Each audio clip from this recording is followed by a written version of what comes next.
¿Qué oles?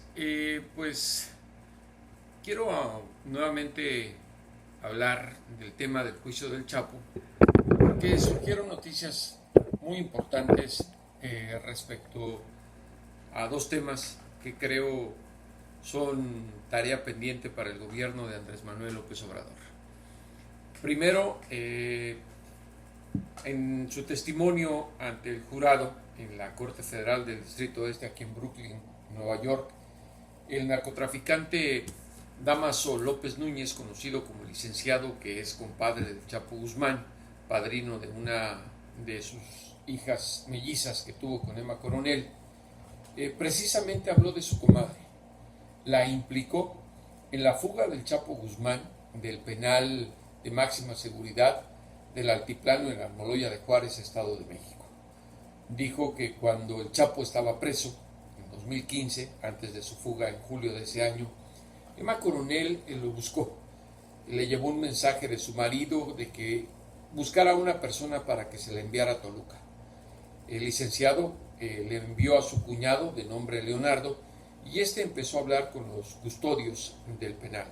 En otra sesión con Emma Coronel, ella, acompañada de los hijos del Chapo, de Iván, de Alfredo, de Ovidio y de Joaquín, le comentaron al licenciado que el Chapo quería comprar un terreno cerca del penal del Altiplano. Los planes eran precisamente construir un túnel que llegara hasta su celda para fugarse.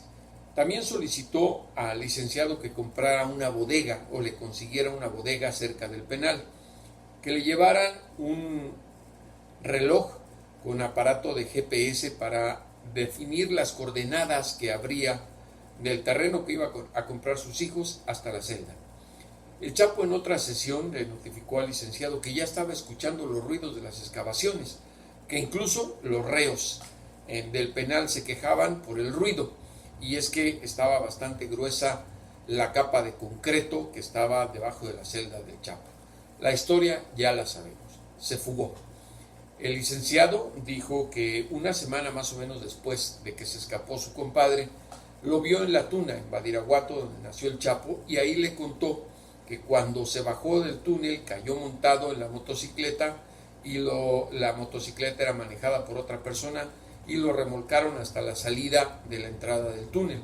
Ahí lo recogieron en una cuatrimoto y lo llevaron a San Juan del Río, Querétaro, donde lo estaba esperando ya un avión que lo llevó a Sinaloa.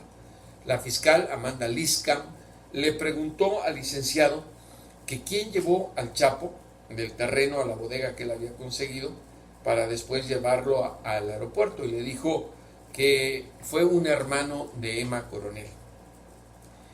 No solo eso, después que volvieron a capturar al Chapo en 2015 y que lo regresaron al altiplano antes de que lo llevaran al penal de Ciudad Juárez, Emma Coronel se volvió a reunir con el licenciado y le dijo que otra vez su marido estaba planeando fugarse del altiplano, que buscaran otro terreno. Sin embargo, ya no le dio tiempo porque lo trasladaron a Ciudad Juárez. Emma volvió a encontrarse con el licenciado y le llevó otro mensaje de su marido, que ya estaban trabajando para que lo regresaran al altiplano. Le dijo que le habían entregado $2 millones el licenciado dijo al director de los penales federales de México, pero en ese tiempo no era un director.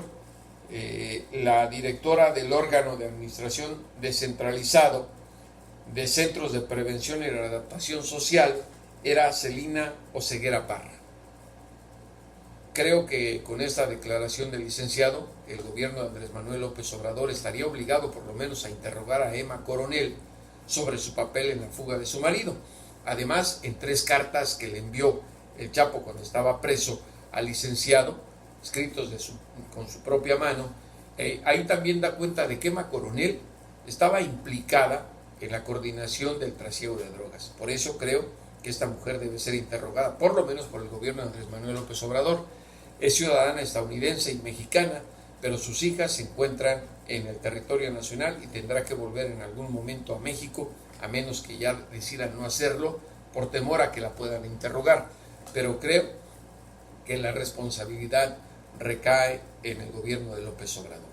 Otro tema que surgió en esta audiencia, la número 33 del juicio del Chapo, tiene que ver con un caso muy triste y lamentable que a mí me duele bastante: el asesinato de nuestro colega Javier Valdés Cárdenas, que era reportero del semanario Río 12 y corresponsal en Sinaloa del periódico La Jornada.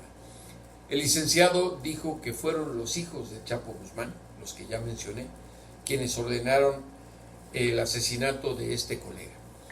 Eduardo Valareso, el abogado del Chapo, uno de los tres, le preguntó si él era responsable o su hijo, que se llama Dámaso López Serrano, el Minilic, y él dijo que no, que precisamente los hijos del Chapo presionaron a Río 12 para que publicara un reportaje en contra de su hijo, del Minilic, bajándolo del nivel en el trasiego de las drogas. Y entonces el licenciado dijo que él escuchó al periodista Ciro Gómez Leiva en un reportaje acusarlo de que él había emboscado a los hijos del Chapo y que incluso uno de ellos estaba herido. Dijo el licenciado: eso es falso, mi hijo y yo somos inocentes de ello. Cuando se enteraron los hijos del Chapo que el licenciado le había dado una entrevista telefónica a Javier, lo buscaron a nuestro colega y trataron de presionarlo para que no publicara la entrevista con el licenciado. Desobedeció, cumpliendo con su labor periodística como debe de ser, y lamentablemente, supuestamente el licenciado, los hijos del Chapo lo mataron. Al capo, líder de una fracción del cártel de Sinaloa, antes de que terminara su testimonio, el licenciado le dio este mensaje: la verdad es la verdad. Quizá no lo sabía mi compadre, pero ya lo sabe, en referencia al asesinato de Javier. Esa es otra asignatura que queda pendiente para el gobierno de López Obrador: esclarecer la realidad de lo que ocurrió con Javier ese año trágico. Hasta la próxima, y como siempre, a los criminales y a los políticos, devuélvanos a ese México que nos arrebataron.